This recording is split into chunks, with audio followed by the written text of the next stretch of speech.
Last night I had the opportunity to speak to our 7th and 8th grade soccer teams because they had their end of the season dinner. And they asked me to come speak at this, and I love going to those things. I think it was a really cool opportunity to meet with some parents and meet their coaches and see the kids off the soccer field where I don't usually get to see them. And I got up to speak. And if any of you have spoken at your own dinners, if you ask for feedback on like a couple weeks later, even a few days later, like, do you remember what I talked about? Almost every time they'll go, no. And I have a former captain of mine of our soccer team who's here as my intern this summer because she maybe wants to be a physical therapist. And I said to her the other day, Nina, what do you remember about any of the speeches that while I was your coach? She was like, they were always good. I said, do you remember anything I ever said in them? No, not really. Sometimes you tell a story and that was good. Okay. So I told the story. So I want to share with you the experience of talking to them. So they went undefeated this year and they played together for 7 years. So their coach had asked me maybe to speak about like how a team becomes a family. And there's a magic pixie dust on how a team becomes a family. A lot of it relies on communication, little moments over time, trust that they build with one another. There's a lot that goes into it. But I asked them, I started my talk. I thanked the coaches and the parents and the players. And then I said, I talk at these things and I've quickly learned like no one remembers what we say. And that got a good little laugh. And I said, unless we either tell a story or we talk, we interact a little bit. So I asked the kids, I said, is that okay with you guys? Can I interact with you? Can we make this? I've never really done it like this before, but I would like to maybe start. So they were all excited and I said, yeah. So the first thing I asked them was, did you have fun this season? Big, yeah. I said, okay, why'd you have fun? They said, well, we won. I said, okay. And I said, what else? They said, we were playing with our friends. I said, okay, awesome. Those two things, you won and you played with your friends. And we dug a little bit into it. And I said, now imagine that it's the day before the first game and the opposing coach calls and says, you know what? We heard you guys are going to be really good this year. You know what? There was a rumor going around. You might be undefeated. We don't want to start that streak.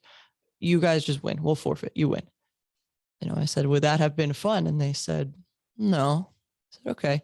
Second game comes around. That coach does the same thing, calls you up. Hey, they didn't even want to play you. We don't want to play you either. We don't even have to pay the referees, right? You win. We go through all 10 games and they win them all, but they don't get to play a single one. I said, would that have been a fun season? And they said, no. I said, why? I said, they didn't get to play. I said, okay. So there's an important distinction there where the fun is not in the winning.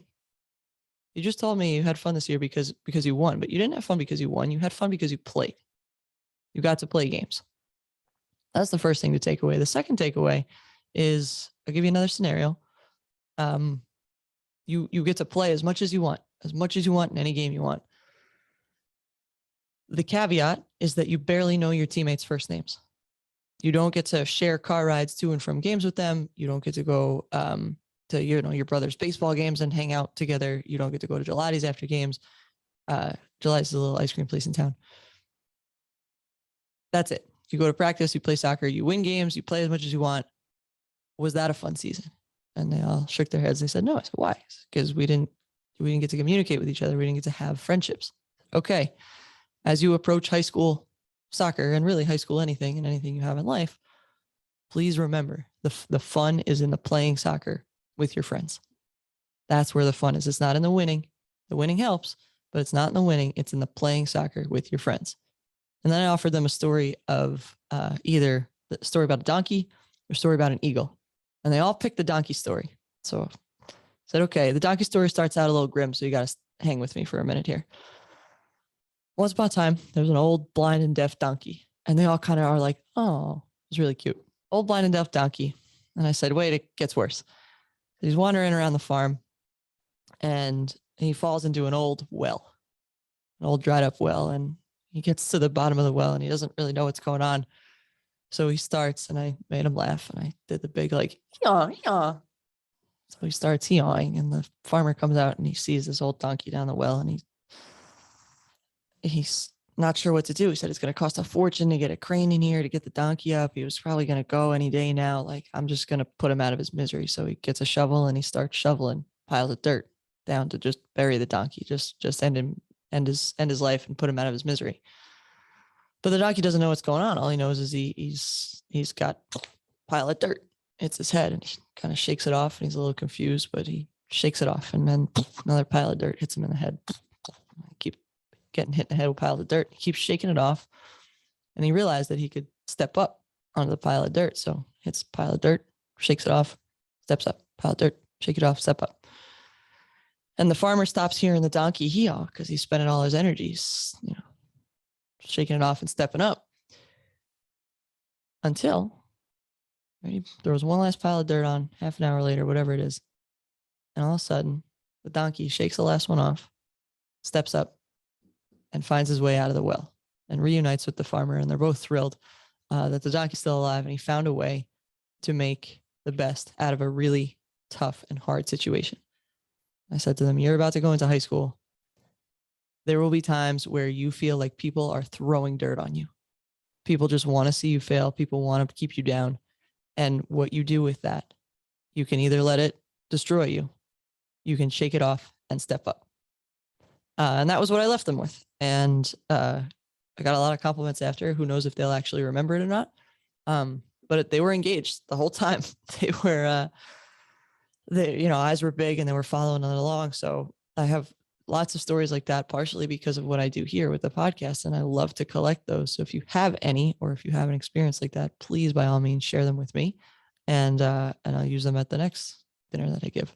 But I just wanted to share that whole experience with you and encourage you.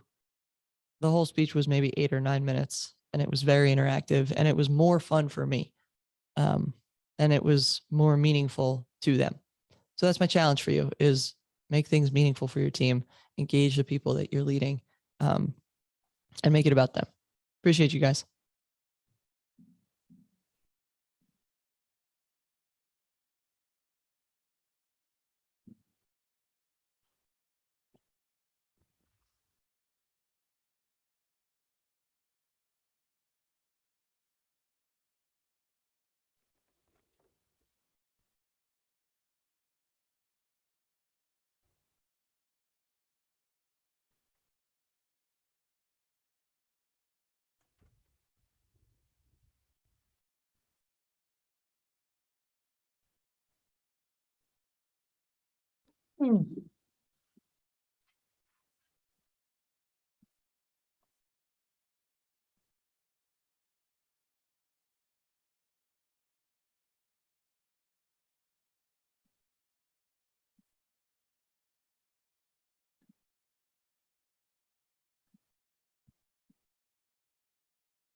Push the people they may otherwise never have a chance to meet.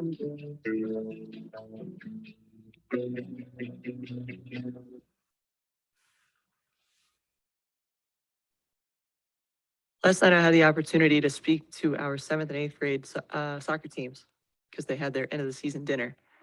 And they asked me to come speak at this, and I love going to those things. I think it was a really cool opportunity to meet with some parents and meet their coaches and see the kids off the soccer field where I don't usually get to see them. And I got to speak. And if any of you have spoken at your own dinners, if you ask for feedback on like a couple weeks later, even a few days later, do you remember what I talked about? Almost every time they'll go, no. And I have a former captain of mine of our soccer team who's here as my intern this summer because she maybe wants to be a physical therapist. And I said to her the other day, Nina, what do you remember about any of the speeches that